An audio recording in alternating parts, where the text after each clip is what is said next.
Leaders have a lot of power, and with that power comes great responsibility. So today we're going to talk a little bit about leadership and ethics.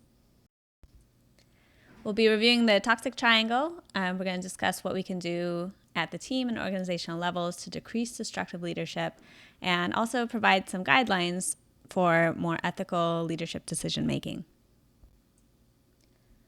So researchers suggested that destructive leadership is a result of three different elements. There's the destructive leaders themselves, there are susceptible followers, and the environments that they're in that make the unethical behavior more likely. The important thing to understand about the toxic triangle is that all three elements contribute to the unethical behavior. So you need all three of those elements to be present. Sometimes one element is stronger than the rest, but they all play a part in the unethical behavior. So in order to truly understand unethical behavior, we want to understand the leader, the followers, and the environment that they're in. So let's start now by talking about the destructive leaders themselves.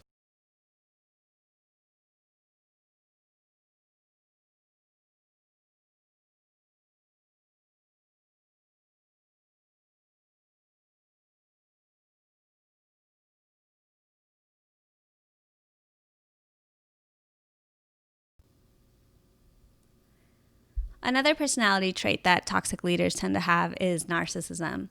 Narcissism is defined as entitled, self-absorbed, and also claiming to have special knowledge or skills. Now, although the word claiming feels like they're doing it on purpose, often these narcissistic individuals really believe that they are special and that they deserve all of the rewards that they get in life, and that they have earned it just by being such a great person, really. One of the downsides to narcissism is that narcissistic people tend to feel like the external environment is not important. So their judgment is going to be superior to everyone else's, and so they tend to take on these really high risks. Now, as we know in business, often high risks means higher rewards, but what we often see narcissistic leaders doing is taking on these really big acquisitions, sometimes risking their entire businesses over them, and occasionally they do really well with that and they actually succeed, but often they fail. When they do fail, narcissists tend to blame everyone else. They tend to blame the environment. And again, because they're in a leadership position, people tend to be fairly uncertain about whether that's true or not. And so often they kind of create their own truth for their followers. Toxic leaders also have a personalized need for power. That means that they really enjoy positions of power.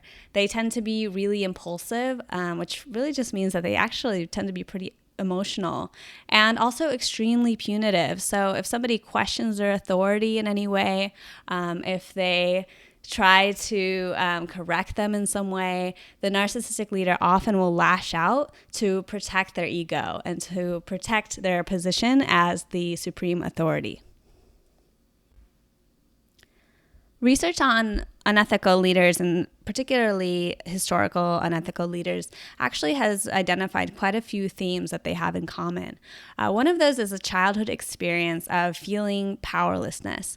So when a leader had this experience of feeling powerless, one of the things they might tell themselves is, I never want to feel that way again. So they want to put themselves in a position where nobody questions them, where they have supreme authority, and that way they never have to feel vulnerable again. Other negative life themes include parental discord, so if there's a lot of arguing between their parents, having lower socioeconomic status, which means that they were generally more poor, or they had a difficult upbringing because of their financial circumstances. Paternal criminality, so that means their father was in jail or had other brushes with the law. Maternal psychiatric disorder. Child abuse is also common amongst unethical leaders. And, it's interesting that all of these themes are actually pretty common in exploitive adults. So people become exploitive. They don't necessarily have a genetic marker for that. It's a mix of their environment and their lifetime experiences. Another pattern that we see in unethical leaders is a strong ideology of hate. They like to use intimidation and violence. An example of this is Enron's CFO, Andrew Fastow, who had the following sign on his desk.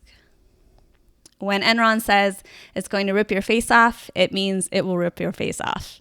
So that's a pretty aggressive sign to have in a corporate office. And you can see that it's just this really strong use of violence, of intimidation, and really force.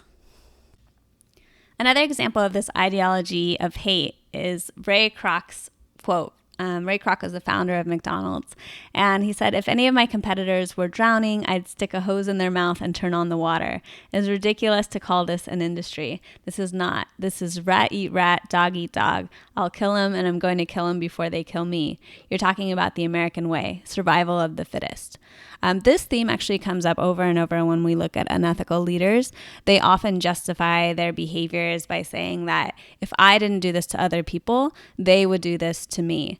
Part of that is possibly because of those life themes that we talked about. So, growing up in an environment where they're feeling powerless, there's a lot of conflict in their world, there's a lot of uncertainty.